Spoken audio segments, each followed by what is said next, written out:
কবে আসবেন? কোথায় আসবেন? কে বলতে পারবেন কোথায় আসবেন? হ্যাঁ, শুকরিয়া। সিরিয়ার দামেস্কের সাদা মিনারের উপরে ঈসা আলাইহিস সালাম আসবেন। কখন আসবেন? যখন মাসিহুদ দাজ্জাল বের হবে। ভালো করে বোঝেন, ঈসা আলাইহিস সালাম কখন আসবেন?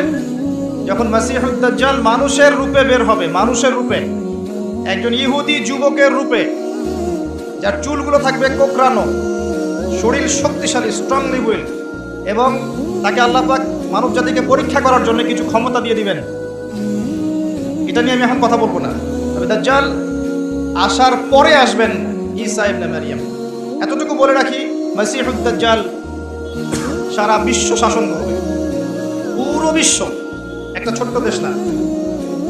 মাসিহুদ দাজ্জাল পুরো বিশ্ব শাসন করবে 40 দিন, যার প্রথম দিনটা হবে 1 বছরের সমান, দ্বিতীয় দিনটা হবে 1 মাসের সমান, তৃতীয় দিনটা হবে 1 সপ্তাহের সমান, বাকি দিনগুলো হবে আমাদের দিনের মতোই।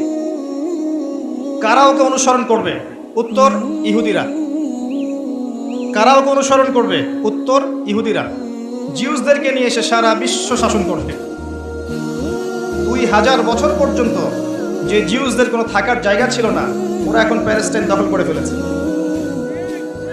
এবং নির্বিচারে অন্যায়ভাবে মুসলিমদের ঘরবাড়ি সম্পদ কেড়ে নিয়ে মুসলিমদেরকে সেখান থেকে বের করে দিয়েছে। যখন বিশ্ব রাশিয়া ইউক্রেন নিয়ে ব্যস্ত আছে, তখনও তারা তাদের এজেন্ডা বাস্তবায়ন করছে। বিশ্ব মিডিয়া এখানে চুপ।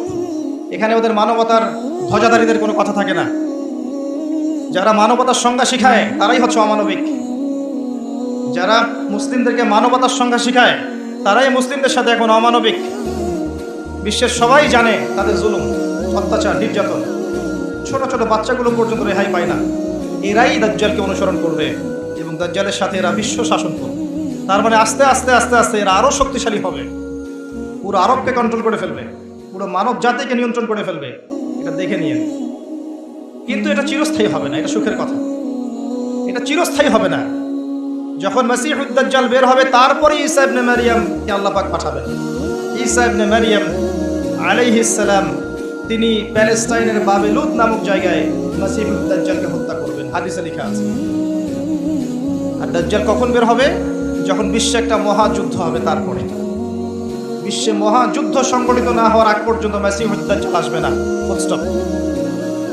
যারা এসকাইটোলজির জ্ঞান রাখছে না বা এগুলোর ফিকির করে না, তাদের কাছে যদি এগুলো জিজ্ঞাসা করেন তারা তো বলতে পারবে না।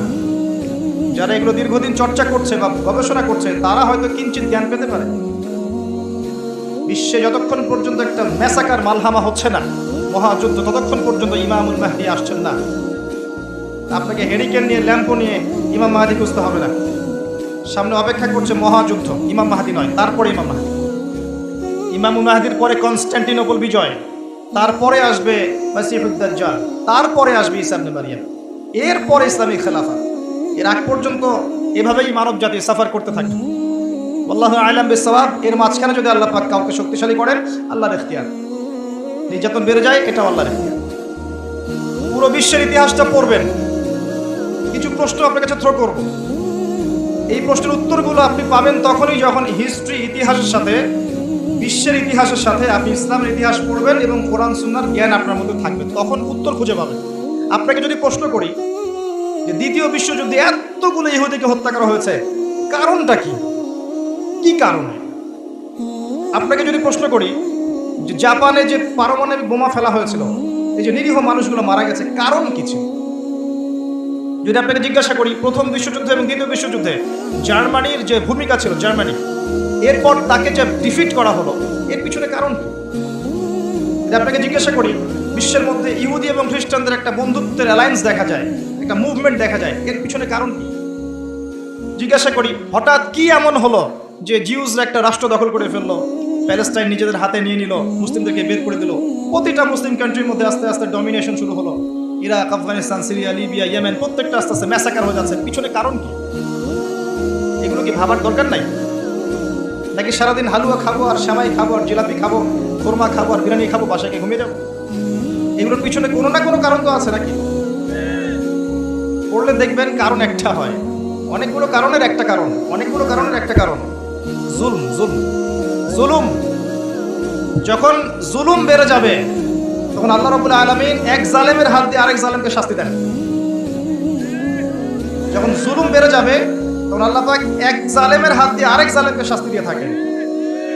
আর মুসলিমদের ক্ষেত্রে কি জানেন, মুসলিমরা যখন তাদের দায়িত্ব ছেড়ে দিবে তখন আল্লাহ পাক ওদেরকে সরিয়ে দিবে, এই নতুন সম্প্রদায় নিয়ে আসবে।